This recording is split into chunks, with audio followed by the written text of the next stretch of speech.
What I'm going to talk before I move on to my product, I just want to give a little insight as to what gaps are there in the industry and how through our product we're trying to overcome this issue.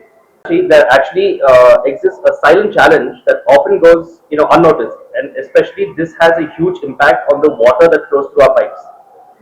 And this issue lies in the absence of standardized regulations when it comes to selecting the product or material or the composition, especially in drinking water and plumbing lines. Now, for instance, valves are used in these pipelines. Now, the composition or the material is not being properly specified. Currently, gunmetal is very prevalent. Gunmetal composition is very prevalent. Issue is there's a lot of lead content in gunmetal, and to add to the issue, high leaded brass valves are also have entered into the infrastructure and entered into these pipelines.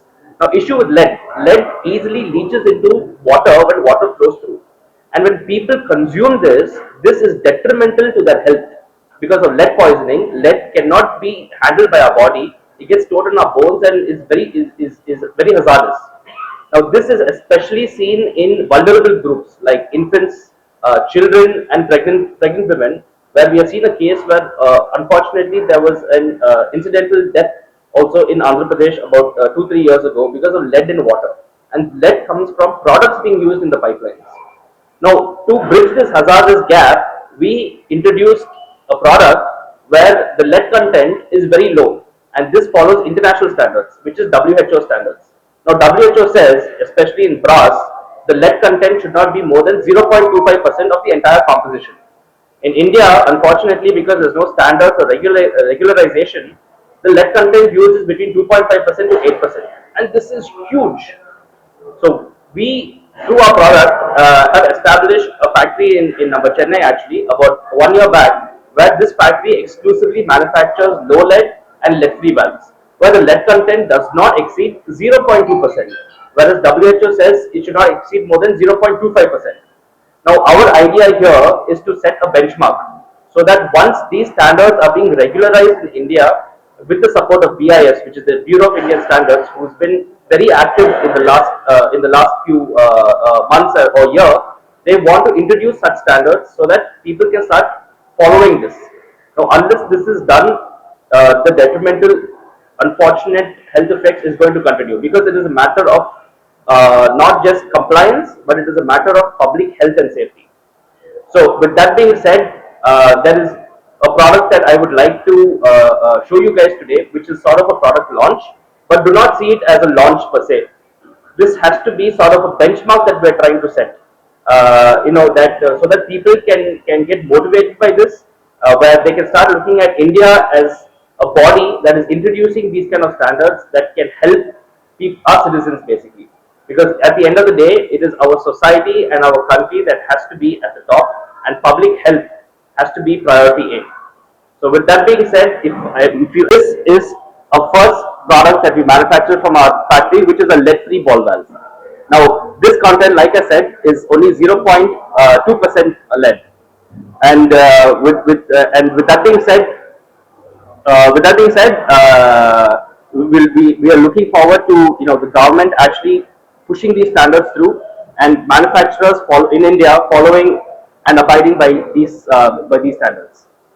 So thank you, and if you have any questions, I'd be happy. Chennai, but it's on the outskirts of Chennai. It's in Gumadipundi, yeah, in Sipcot Industrial Estate. So how long you taking for testing process? So the testing process is very simple. It's only about few seconds for each product. So the testing also, it's a good question that you ask. Now, when you come to this particular product, testing, if you look at testing, it is only a high pressure test that is usually done. But because of the construction of the product, low pressure testing also has to be done because water leakage is a big concern.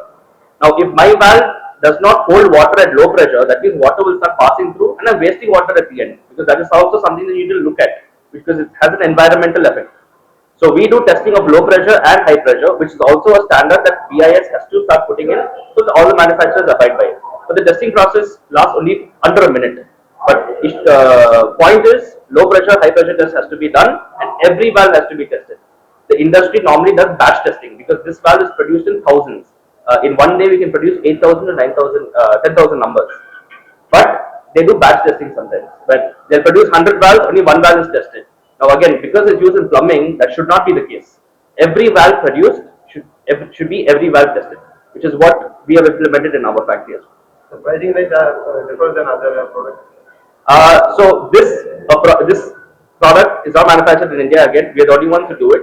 So we compete with the European market because the European and US market follows this WHO standard. So we compete with them, but cost of manufacturing in India is much lower than Europe and US. And for sale in India, because there's no custom duty, it makes it more competitive in this country. What is the line? There's no effect on brass. The problem comes on the handle. So here, this part. So this is MS. Normally uses MS with zinc coating. Now, like you said, we are in coastal region. There's always salt, humidity, and salt around. Now, when any valve that is manufactured here, especially, the rusting happens here and the handle breaks. But what we do something called a dacromet plating that is used in automobiles. So that is anti-corrosive. So rusting does not happen here, and this brass is unaffected by salt. No maintenance. Absolutely no maintenance. Not necessary.